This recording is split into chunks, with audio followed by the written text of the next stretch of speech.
Good morning, class. Now, our next part of this chapter is atom. What is an atom? I already told you that atom are the smallest particle, or we can say smallest part of any matter, whether it's solid or liquid or a gas. It contains atoms, isn't it? The atom is the smallest part of matter, all matter, isn't it? Just see this. Have you observed a mason building wall? These wall From this wall a room and then a collection of room to form a building. Means कोई भी अगर एक building है उसकी जो अगर building block कहा जाए तो वो क्या है ब्रिक्स है. Same as atoms are the building block of all type of matter, isn't it. अब ये जो एटम्स हैं ये क्या है, कोई भी जो सॉलिड लिक्विड या गैस होगा उसमें ये होता है, isn't it? Atoms are found in all type of matters, isn't it? These are the smallest particle that cannot be further cut or divide, isn't it? I already told you in the Dalton's atomic theory, जो हमको Dalton ने बताया था कि matters consist of atom and these atoms are indivisible particle which cannot be created nor destroyed, isn't it? ये atom के बारे में था. अब क्वेश्चन अराइज होता है कि ये जो एटम है ये कितने बड़े हैं. How bigs are atom? Atoms are very small. They are smaller than anything that we can imagine और compare with. More than millions of atom when stacked would make a layer barely as thick as sheet of paper. ये कितने छोटे होते हैं अगर क्या यहाँ पे मेजरमेंट देखा जाए, ये हमको हमारी नेकेड आई से नहीं दिख सकते. Atoms are not seen by naked eyes. They are very tiny particle, they are very small, isn't it? जैसे देखिए यहाँ पे एटॉमिक रेडियस क्या है. यहाँ पे अगर atomic radius is measured in nanometer, अब वो कैसे मेजर्ड होता है? 1 नैनोमीटर इज इक्वल टू क्या होता है? 1/10⁹ मीटर. और we can say 1 metre is equal to कितना होता है? 10⁹ नैनोमीटर. तो अप्रोक्सीमेटली ये इसका रेडियस आता है किसी भी एटम का. समझ में आ रहा है? जैसे यहाँ पे कुछ एग्जांपल दिए. रिलेटिव साइज 10⁻−10 इन मीटर, यानी 10⁻10 मीटर किसका है ये साइज? हाइड्रोजन का है. Hydrogen is the first element in the periodic table. आप लोग ये 11th क्लास में पढ़ेंगे कि एटॉमिक पीरियोडिक टेबल में जो हाइड्रोजन आता है वो नंबर 1 पे आता है, फर्स्ट. इसका एटॉमिक नंबर होता है 1, ठीक है. तो इसका जो एटॉमिक साइज आया वो कितना आया? 10⁻10 मीटर. समझ रहे हो आप? This is very small. Same as water molecule जो है उसका कितना रेडियाई बताया है यहाँ पे? 10⁻9. Molecule of haemoglobin 10⁻8 metre. Grain of sand 10⁻4. ये देखो यहाँ से यहाँ तक जाने में क्या हो रहा है? ये इंक्रीज हो रही है साइज इज इंक्रीजिंग. एंट की साइज़ होती है 10⁻3. एप्पल की साइज़ होती है 10⁻1, इजंट इट? तो दीज आर द साइज. तो कहा जा सकता है कि atoms are very small than all other big things, isn't it? तो they are very tiny particles. Now see, अब जो ये एटम हैं, अब हम इन एटम को ओरली बोल सकते हैं कि hydrogen, oxygen. But how can we write और how can we use this atom in a return form? तो यहाँ पे अगर हम कहा जाए जो भी एटम है उसकी आइडेंटिफिकेशन उसके सिंबल से होती है. अगर हम आइडेंटिफाई करें कि कौन सा एटम को अलग है, या अगर कहा जाए एटम्स का पता लगाना है, तो these atoms are categorise into a symbolic form. अगर कहा जाए डाल्टन ने इसको सबसे पहले बताया था. Dalton was the first scientist to use the symbol for element. Dalton ने सबसे पहले इनके सिंबल्स यूज़ किए थे एलिमेंट के in very specific sense. When he used a symbol for an element he also mean the definite quantity of that element, that is 1 atom of that element. ठीक है, किसी पर्टिकुलर एक element का atom को उसने symbol form में बताया था. Berzelius suggest that symbol of element be made from 1 और 2 लेटर. बर्जेलियस ने ये बताया था कि जो ये एलिमेंट होते हैं उनके सिंबल किन से बने होते हैं? 1 या 2 लेटर से. ठीक है, जैसे यहाँ पे देखिए हाइड्रोजन का ये डायग्राम फॉर्म है.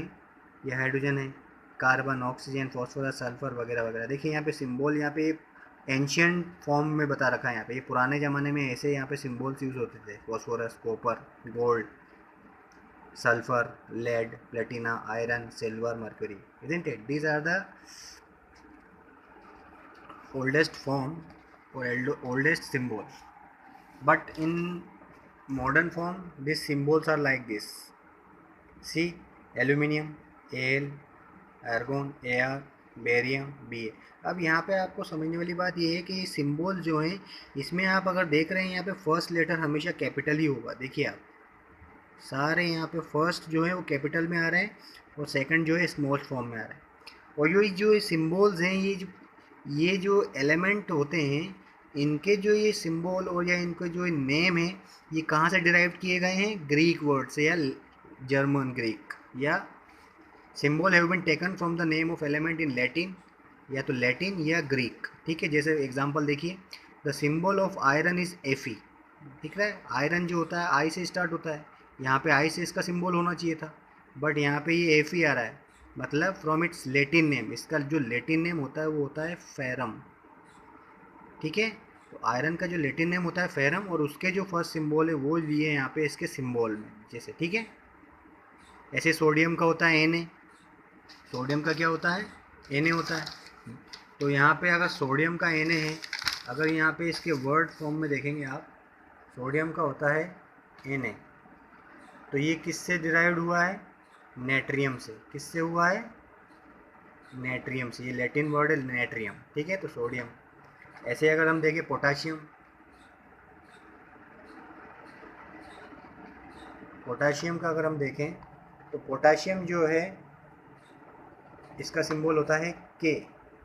इसका सिंबल क्या होता है? के। और ये जो वर्ड है के, ये डिराइव्ड हुआ है कैलियम से।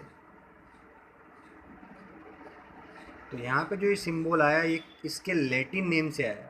ऐसे सोडियम का आया इससे, समझ में आया? ऐसे आयरन का आया फेरम से। तो समझ में आया आपको? How can we make the symbol of an element? The symbol of an element is taken from the Latin, German और ग्रीक।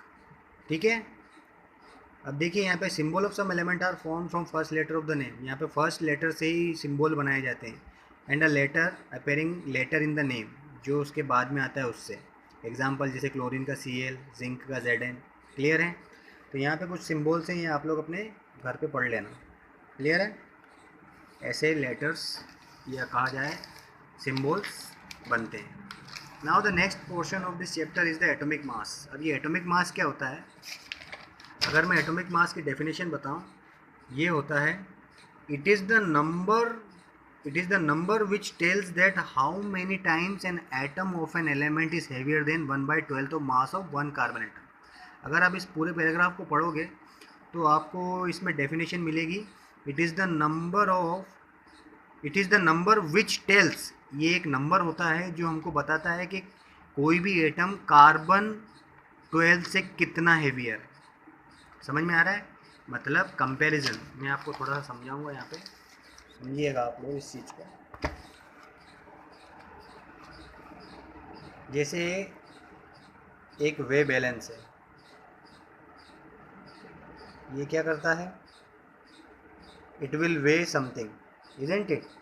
अगर यहाँ पे मैंने बोला